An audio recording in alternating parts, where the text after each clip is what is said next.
জয় শ্রীকৃষ্ণ। আসো সংস্কৃত পড়ি। এখানে আমরা বাংলা মিডিয়ামের ছাত্রদের জন্য ক্লাস 7-এর সংস্কৃত বই সংস্কৃত সৌরভ থেকে একাদশ পাঠ বসন্তকাল পড়েছি। আর আজকে আমরা ওদের জন্য অনুশীলনী করছি। ফার্স্ট হচ্ছে উত্তরের পাঠ অনুসরণ করে বাংলা বসন্তকাল সম্পর্কে অনুচ্ছেদ লেখো, সেটা তোমরা লিখবে। বাংলা অনুবাদ করো। এই পাঠটা পড়ার পরে আশা করি তোমরা এটার অনুবাদ করতে পারবে। তৃতীয় হচ্ছে সংস্কৃত ভাষা উত্তর লেখো।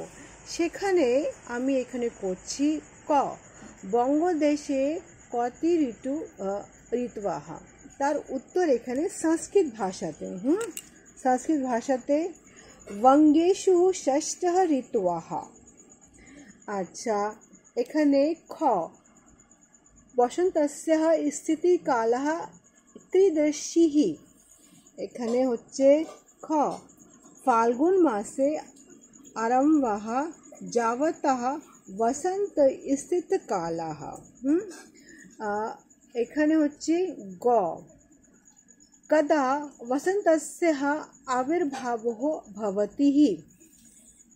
তার উত্তর হচ্ছে শীতঃ তাপগমেঃ বসন্তকালস্য আবির্ভাবঃ ভবতি। এখানে ঘর উত্তর কে বসন্তকালস্য পুষ্পাণি। তার উত্তর এখানে হচ্ছে অশোকः কিংশুকः মল্লিকা আদি বসন্তকালস্য পুষ্পাণি। এখানে হচ্ছে প্রশ্ন উম মানে অঙ্গ, বসন্তকালস্য প্রধান উৎসবः কিমः। তার উত্তর হচ্ছে হোলিকা উৎসবः বসন্তকালস্য প্রধানः উৎসবः आसीत्। এটা হলো এখানে উত্তর। এখানে সংস্কৃত ভাষা উত্তর এখানে ছিল, সেটা দিলাম। বাংলা অর্থ করবে, সেটা আশা করি তোমরা করতেই পারবে। সন্ধি বিচ্ছেদ আর সংস্কৃতে বাক্য রচনা সেটা আমি পরে অবশ্যই করাবো। আর এখানে তোমরা এটা অনুবাদ পাঠে সেটা ছিল পড়ানো, সেটা এখানে এসছে, তোমরা করতেই পারবে। আশা করি আমরা নেক্সট ব্লগে আমরা দ্বাদশ পাঠ পড়ব মহাকবি কালিদাস।